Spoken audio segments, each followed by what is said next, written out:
Hello, welcome back to Bebop Review. This video is about diatonic reharmonization.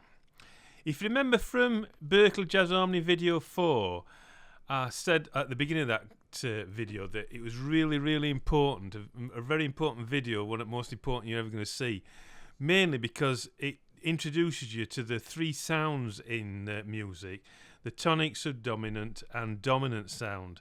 Just to remind you, diatonic chords have names based on the location of their roots within the scale. The 1 chord is called tonic, the 5 chord is dominant, the 4 chord is called subdominant. All diatonic chords can be categorized as sounding in one of the 3 categories. So for a tonic sounding chord, you have the 1 chord obviously, but you also have the 3 chord and the 6 chord.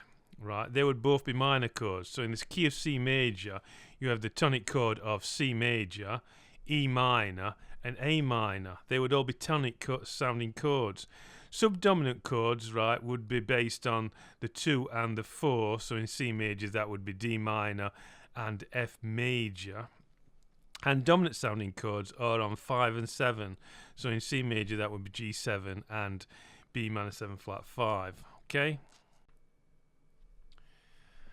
Okay, so if you look at this little tune here, we can see straight away that this, obviously, we're in the key of G. So this first chord is chord 1. This next chord here, C6, is chord 4, 4-6. Then we've got a D7 sus4, which is 5-7 sus4. Right, this should be an arrow now. I'll just put it in if I can.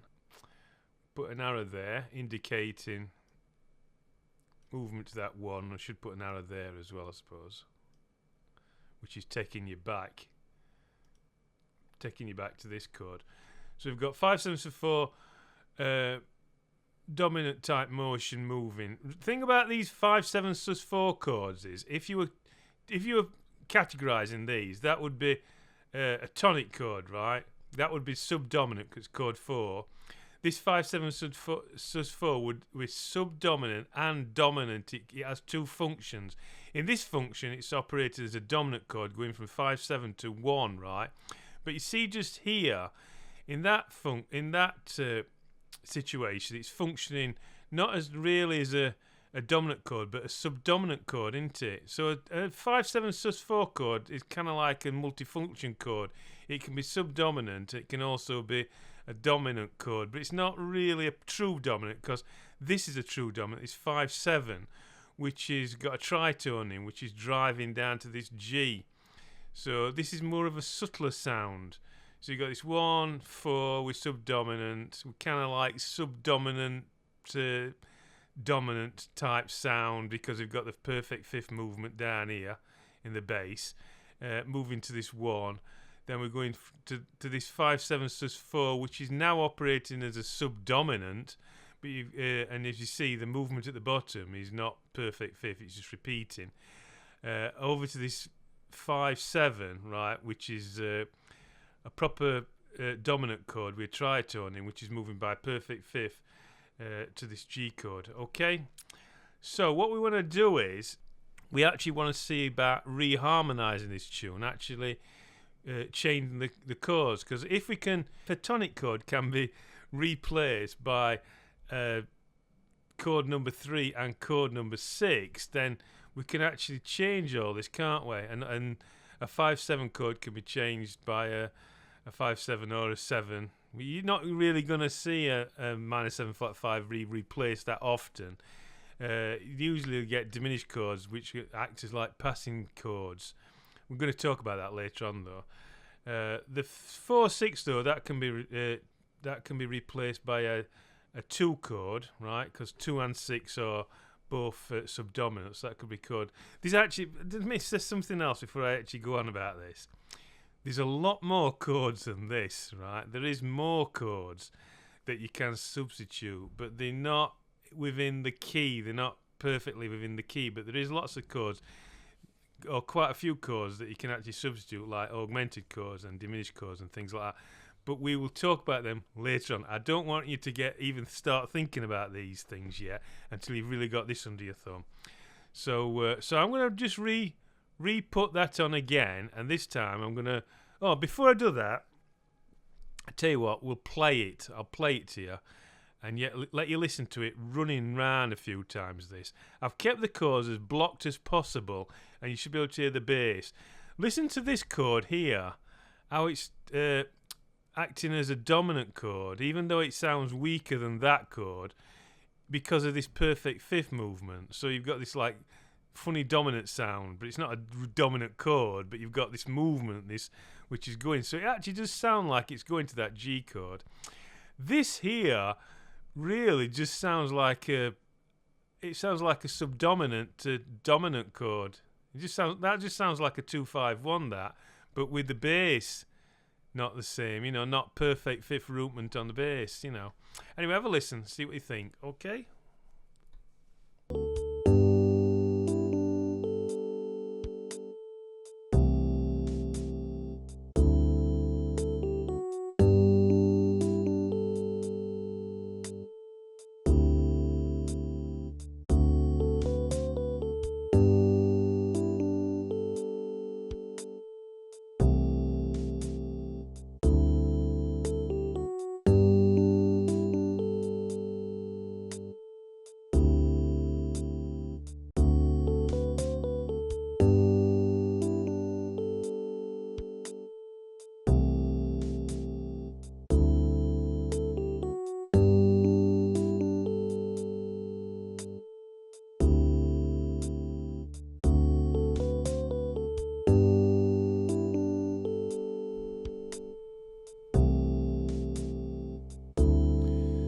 Hear how that suspended chord is not as strong as a normal 5/7 chord, and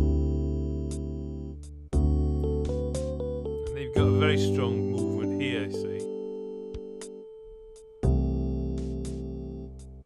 this sounds much softer, doesn't it? This suspended chord. Okay, so I just thought I'd let you hear that. Okay, so this is what the reharmonization looks like. These were the original chords at the top. This is how many beats they lasted for. So 1, 2, 3, 4, 1, 2, 1, 2, 1, 2. If you can see, it looks a lot simpler with just these, because there's only 1, 2, 3, 4, 5. There's only 6 chords, but now we've got 1, 2, 3, 4, 5, 6, 7, 8. We've got 2 more extra chords now. And what was the 1 chord here has now become the 3 and the 6, right? Which are obviously substitutions for the 1 chord, right? So if you look, you can see mainly down here that the bass line has actually changed. It's no longer perfect fifths all the way along. You've got perfect fifth movement here. Look, upper fourth, down a fifth, upper fourth. And then here we're moving by thirds, this E minor to G7, and then here we've got a step, so we've got perfect fifth here, but by step. But if you look, the 7th chords, which usually resolve a perfect fifth, 5/7 goes down to 1, is going down to this 6 here, and so it's a stepwise motion in the bass here, so it's not as strong as a perfect fifth movement. And it's same with this 5/7 suspended chord, 5/7 sus chord at the end. That's usually if it's moving like to a tonic chord, it would usually move by a perfect fifth, but here look, we're only moving by again a third. So you've got to look out for that when you start putting reharmonization in, you're going to be altering the bass line, right? So let's have a look. We've got the tonic chord G, so now we're putting 2 tonic chords in. So I'll just talk about these 2. We've got the 3 minor 7 and the 6 minor 7. Right. The 3 minor 7 is the weakest, really, for resolution. The strongest, obviously, if you're going from a 5/7 to a 1, the strongest is the 1 chord, would be that G. This 3 minor 7 is the weakest, but it is used quite a lot. You actually see this quite a lot. 3 minor 7, because it's not as strong and it seems to be wanting to go on, it's usually used to keep the movement going. So we're going from D7 here to B minor 7, then it wants to carry on. So we're rotating round the title fifths again to this 6 chord. Now 6 minor 7 is also a tonic sound, but that actually sounds stronger than that as a tonic sound. So, but this is still not, it's not as good as a 1 chord.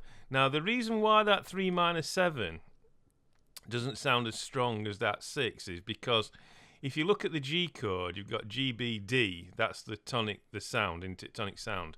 But with this B minor 7, it's going into like what would be the tensions on the G.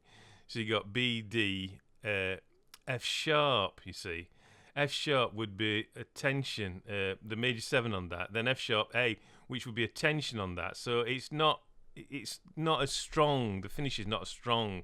So always remember that the 3 minor 7 chord, when you're replacing it, it is the weakest of the 3 tonic chords to resolve. But because it's got this not as strong resolution, it wants to move on. So it's very good for moving on to a 6 chord or something else. You know what I mean? It could be, I don't know, it could be something else. Could be it could be kind of like moving to a dominant chord, you know, as a two chord in another key, something like that.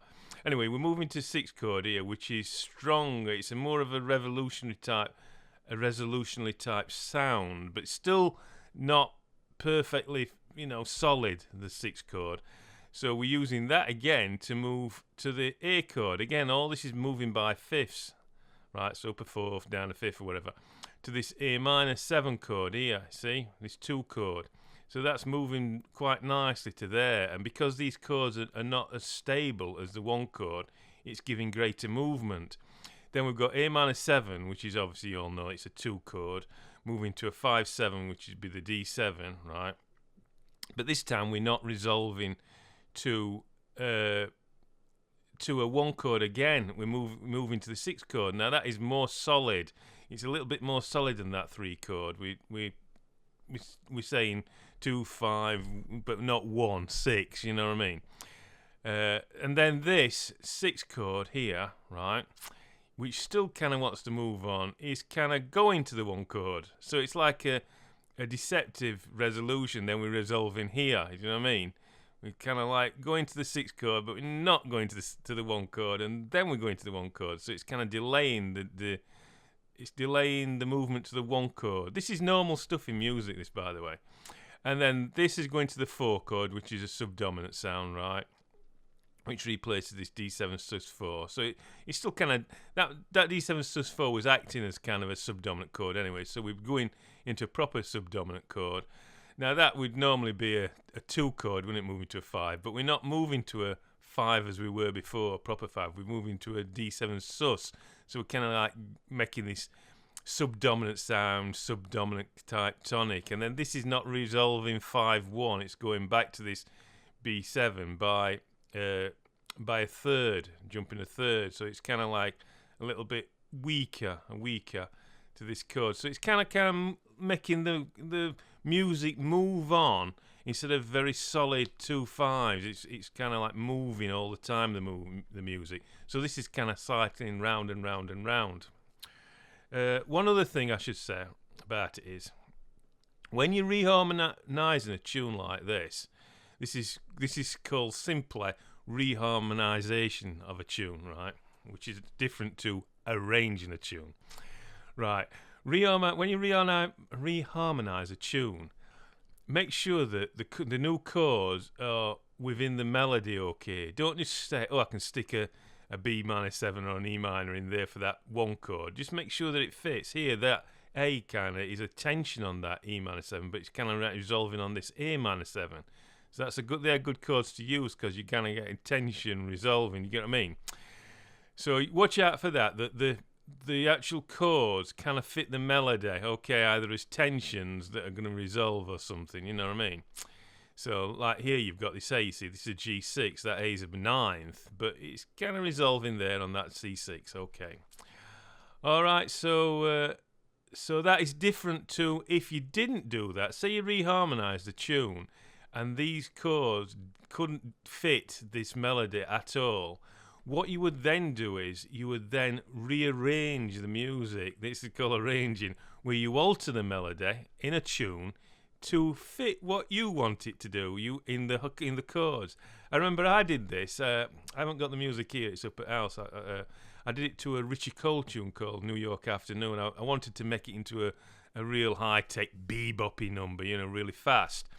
And the middle bit didn't work on the reharmonization. So what I did is I recomposed like the bridge section of New York Afternoon and put my own composition in, right, which fitted with the new chords. So the music has a much more aggressive sound to it. I might play it you later on, but I certainly haven't got it down here at my workshop. So that's that really. So I think you should have that now about reharmonization. Okay, so we'll just have a listen to this tune then, okay?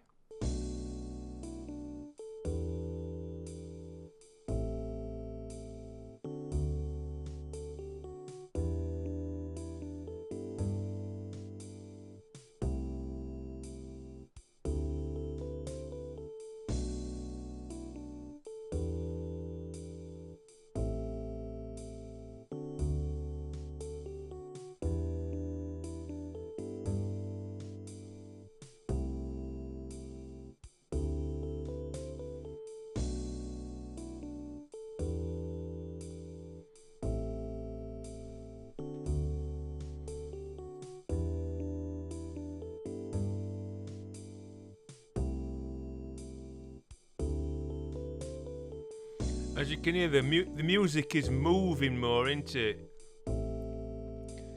This one here, you're expecting now to go to 1. It goes to E instead, you see.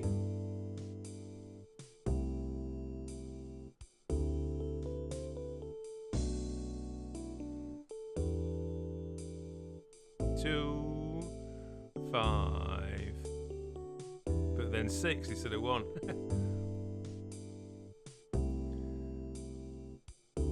Okay. As we go on with this course, you'll probably get this a bit more. So I'm just trying to think if there's anything else I should be saying. No, I can't think of anything. When you see things like that don't go down a perfect fifth, you don't put the arrow in. You know, I said when you analyse it by putting an arrow in 5 to 1 or whatever. Well, you can't here because you're not going down a perfect fifth. It's not going 5 to 1, so there wouldn't actually be any errors on that music. It would just look like that. So that's it for basic reharmonization, and I hope you understand that. It's fairly simple, and I think most of you are really quite good musicians anyway, and you know this. And what you're waiting for, you're waiting for me to get to the more aggressive stuff later on. But it's really important for those people who've never done this before to actually understand it. This thing about chord function, tonic, dominant, and subdominant is really important, because what happens is later on we get into chords that look quite complicated, and it's very difficult to actually see where they're coming from, how the music's moving. But if you understand the basics, then what you can do is you can categorize those complex chords into the basics and see how the music's moving. That's why I need to start at the beginning and go through. So I'm apologising for you lot who are really, you know, you're really waiting for the good stuff to start, but we need to go through all this very carefully for those who are not so hot. Okay, so that's basic reharmonization, and I'll see you in the next lesson. All right, bye.